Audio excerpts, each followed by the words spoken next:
Bonjour les gars et les filles, en ce 14 décembre, je vais refaire la vidéo pour le chapitre Grèce ancienne 3 à cause du fait que l'enregistrement que j'ai fait en classe, il n'y avait pas d'audio. J'espère que cette fois-ci, ça va fonctionner. Alors, je vais afficher tout de suite les mots-clés. Grèce ancienne 3, philosophe et savant. Comme vous le savez déjà, la Grèce ancienne a beaucoup influencé le reste du monde de l'Antiquité, les autres civilisations qui plus ou moins étaient en contact avec celle-ci grâce à sa culture. La Grèce ancienne, c'est celle qui a élaboré la philosophie, et la philosophie de la Grèce ancienne contenait aussi tous les autres savoirs. Et dans les mots-clés d'aujourd'hui, on va faire un petit exercice. On l'a déjà fait en classe, on va le refaire, je vais le faire moi-même ici, de associer les noms des personnes et les listes des noms des personnes qu'on voit en haut avec les disciplines, les matières, les savoirs plus spécifiques qu'on a en bas.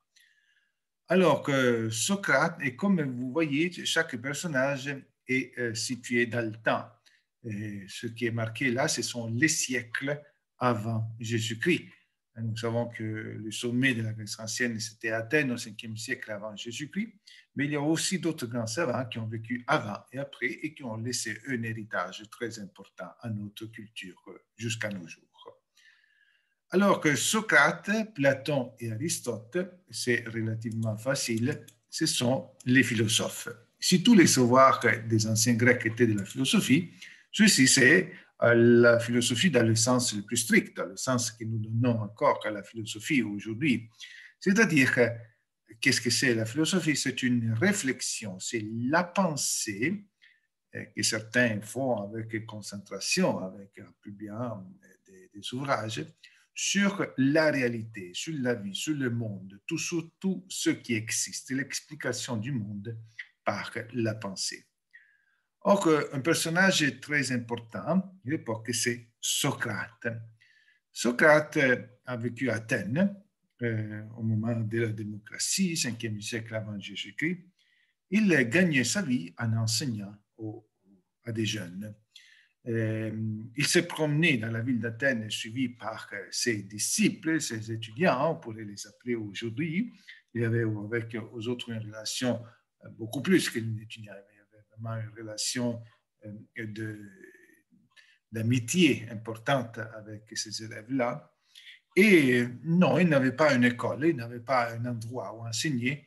Il s'est promené dans la ville d'Athènes. Quelquefois, il enseignait à l'Acropole, quelquefois à l'Agora, quelquefois, il allait à l'ombre d'un arbre et il discutait tout le temps. Ce qui est particulier de Socrate, c'est qu'il n'a rien laissé écrit. Pourtant, il était considéré comme l'homme le plus savant de la ville d'Athènes et de tous ceux qu'il connaissait. Passez-moi l'expression, c'était un peu comme un Wikipédia vivant, antélitram, avant que cette expression soit inventée. Donc, qui avait des questions allait souvent l'interpeller, lui poser des questions. Cependant, Socrate était extrêmement humble. Il disait toujours que je suis conscient de ne pas savoir. Attention, il ne disait pas qu'il ne savait rien, parce qu'il savait beaucoup de choses.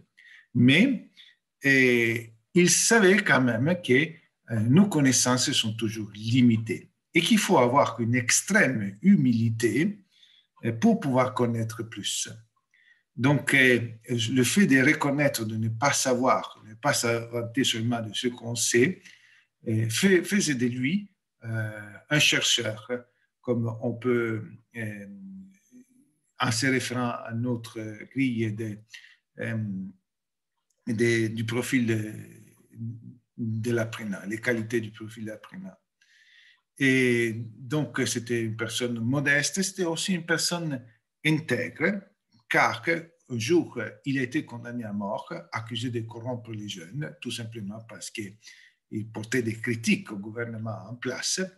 Il est condamné à mort, mais il acceptera la condamnation, même si c'était une condamnation injuste, et parce que c'était décidé par les autorités de la ville qui le reconnaissaient légitime. Socrate, lui, il n'a rien écrit. Il a enseigné. Et tout ce que nous savons de Socrate, c'est grâce à Platon, deuxième personnage. Platon deviendra lui aussi le philosophe le plus important de sa ville, au tournant entre le 5e et 4e siècle. Et ça sera lui à écrire, à nous faire connaître Socrate.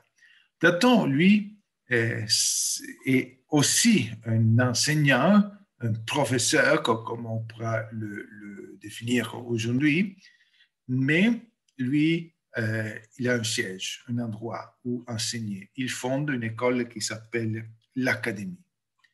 Et le philosophe qui, par contre, marquera toute l'histoire de la philosophie du monde occidental jusqu'au moins au XVIIe siècle, c'est Aristote, qui a vécu au IVe siècle avant Jésus-Christ.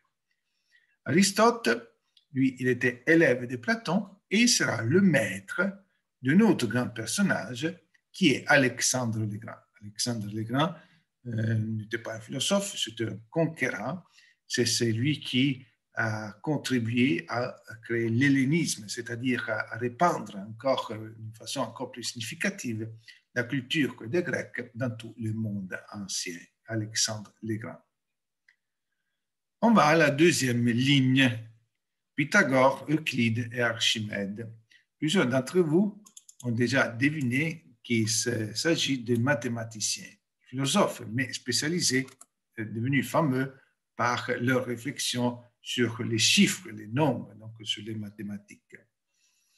C'est très important. Pythagore, comme vous voyez, c'est plus ancien que les autres, 6e siècle avant Jésus-Christ. C'est lui qui établit cette théorie que tous les élèves de géométrie étudient par rapport au triangle, le théorème de Pythagore, comment calculer la longueur des côtés en connaissant les deux autres. Euclide, qui encore a fait avancer la géométrie. Et au 3e siècle avant Jésus-Christ, Archimède. Archimède, lui, il vivait dans une ville de la Grande Grèce, à Syracuse, en Sicile. Il était grec parce que sa ville appartenait au savoir grec. Or que sur Archimède, qui a la réputation d'un grand inventeur, il y a plusieurs anecdotes. Le plus célèbre de cette anecdote, c'est celui-là du jour qu'il prenait un bain. Le tyran de la ville, le roi, on pourrait définir la ville, Héron, lui confiait une tâche. Il fallait démontrer qu'un orfèvre avait volé de l'or. Le roi de la ville avait effectivement donné à un orfèvre un lingot d'or pour en faire une couronne. Une fois obtenu la couronne, il avait le soupçon qu'il avait gardé que l'orfèvre avait gardé pour lui une partie de l'or qui avait été confié. Mais comment le savoir? Comment être sûr? Comment être prouvé?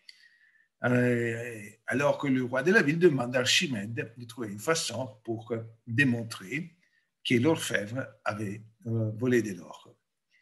Bon,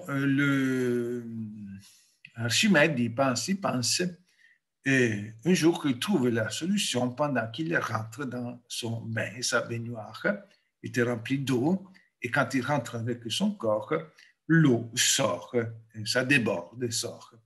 Alors, on raconte l'anecdote bizarre que sans même s'habiller, il va courir au palais du roi, complètement nu dans la ville, dans les rues de la ville, en criant Eureka, Eureka, Eureka, que ça veut dire que j'ai trouvé, j'ai trouvé.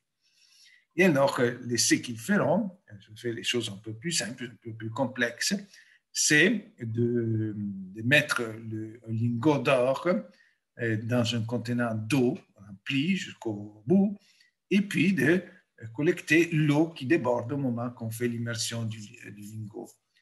Et puis de comparer l'eau débordée par la couronne. Et ceci permettait de voir que ce n'était pas la même quantité qui avait été utilisée. cartes, ce sont des cartes géographiques au VIe siècle avant Jésus-Christ, Eudoxe et Eratosthène. Alors qu'ici, la matière concernée, c'est la géographie. Les cartes, en effet, c'est que les Grecs étaient déjà capables au VIe siècle avant Jésus-Christ d'écrire des cartes pour la navigation.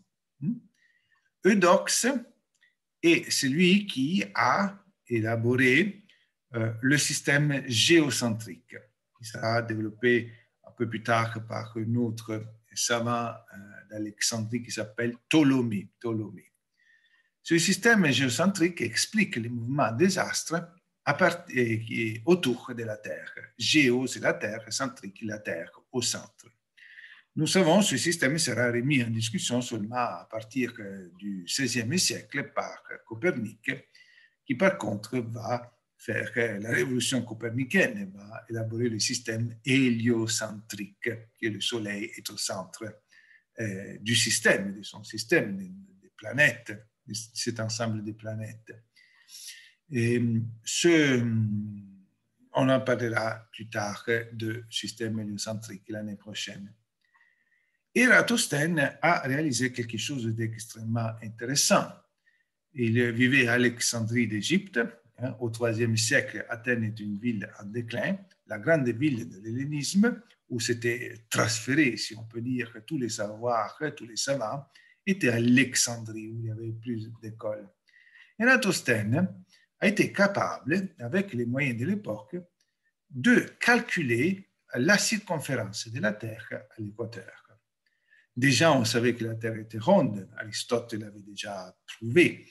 Et puis, c'est une grande légende noire sur le Moyen-Âge, et dire que au Moyen-Âge, les gens pensaient que la Terre était plate. Les savants du Moyen-Âge connaissaient ces anciens auteurs et savaient très bien que la Terre était ronde. Comment Eratosthène avait pu calculer la circonférence de la Terre? Son erreur était limitée à 1% seulement. Bon, tout simplement, en calculant la distance entre le tropique, le jour du solstice d'été, au sud de l'Égypte, et la ville d'Alexandrie, où il était. En calculant l'angle de l'ombre d'un poteau sur la ville d'Alexandrie, et en sachant qu'au tropique, par contre, un poteau ne fait pas d'ombre, en calculant l'angle et en connaissant la sphéricité de la Terre, il avait calculé la circonférence de la Terre à l'équateur. Hippocrate, par contre, qui appartient au IVe siècle après Jésus-Christ, lui, il est fameux pour la médecine. C'est un médecin qui a fait avancer les études dans cette matière, mais surtout, il est célèbre pour avoir élaboré le serment. Le serment, donc, il a beaucoup réfléchi sur l'éthique de la médecine, car avec la médecine, on peut faire du bien, on peut améliorer la vie des hommes, la santé, allonger la vie, d'accord? Mais les médecins sont souvent confrontés avec des problèmes éthiques. Les médecins peuvent aussi être tentés d'utiliser leurs connaissances pour faire du mal. Donc, le serment d'Hippocrate engage le médecin à utiliser son savoir seulement pour faire du bien, ou au moins de ne pas nuire s'il veut expérimenter. Et dans des versions modifiées, le serment d'Hippocrate est arrivé jusqu'à nous. Ceux et celles qui d'entre vous vont devenir des médecins devront un jour professer le serment d'Hippocrate. Hérodote et Thucydide. Vous savez déjà qu'Hérodote, c'est le père de l'histoire. On l'a déjà mentionné. Nous avons parlé de l'Égypte. Hérodote d'Halicarnasse, cette ville en Asie mineure, mais ville hellénique, qui a beaucoup voyagé, qui a beaucoup observé les peuples de l'Antiquité, qui a fait une investigation pour savoir l'origine de ce peuple-là. Et dans notre ville apprenant, c'était vraiment le maximum, le top du chercheur, celui qui veut découvrir des choses, et qui a laissé des textes écrits. Donc, sa méthode, c'est celle de l'histoire. On le considère donc comme le père de l'histoire. Un autre grand historien est Thucydide. Thucydide a laissé plein de relations, plein de textes racontant la guerre du Péloponnèse dont on parlera dans quelques cours. La guerre du Péloponnèse est celle qui a vu s'affronter les deux grandes villes, de grandes polices de la Grèce ancienne qui étaient Sparte et Athènes. Une guerre qui durera presque 30 ans et qui aura des effets terribles sur l'Antiquité. Homère, par contre, est relié à la littérature. Personnage dont on n'est pas sûr vraiment de l'existence, probablement oui. À Homère, on attribue la rédaction de deux romans célèbres. Une, c'était l'Iliade et l'autre, c'était l'Odyssée. L'Iliade raconte la guerre de Troie et l'Odyssée, un voyage fantastique de science-fiction, qu'on pourrait dire que selon les termes d'aujourd'hui, de ce personnage aventurier qui est Ulysse. Or, pendant longtemps, les textes d'Homère ont été considérés de la pure littérature. Cependant, les historiens d'aujourd'hui ont tendance à reconnaître dans cela, dans ces textes, qui de toute évidence sont des légendes, mais que les légendes à l'origine peuvent avoir quelques éléments de vérité auxquels se sont ajoutés d'autres éléments d'imagination. Donc, même les anciennes légendes peuvent être une source, avec beaucoup de pensées critiques, évidemment, pour les historiens. Notamment, nous savons par exemple que la ville de Troie, on pensait jusqu'au 19e siècle qu'elle n'avait jamais existé, mais quand ce riche personnage a investi sa fortune pour payer les fouilles dans la Turquie actuelle et il a trouvé les ruines, même trois couches de la ville de Troie ancienne, nous avons découvert qu'il y avait sûrement un fond de vérité dans l'Iliade, par exemple. Et dernier, c'est le théâtre. Euripide et Sophocle, ce sont les plus célèbres des auteurs de théâtre au 5e siècle avant Jésus-Christ. Les auteurs des tragédies qui étaient représentées dans le théâtre de Dionysos, qui était extrêmement populaire, avait beaucoup de succès dans la ville d'Athènes. En particulier, Sophocle, c'est l'auteur d'une tragédie très fameuse qui est l'Édipe. Ce personnage bizarre qui va tomber en amour avec sa mère et puis tuera son père. Mais nous savons que la psychanalyse, plus tard, au tournant du 19e et 20e siècle, Freud va utiliser ces anciens mythes, cet ancien personnage pour expliquer certains mécanismes psychologiques qui conditionnent notre vie.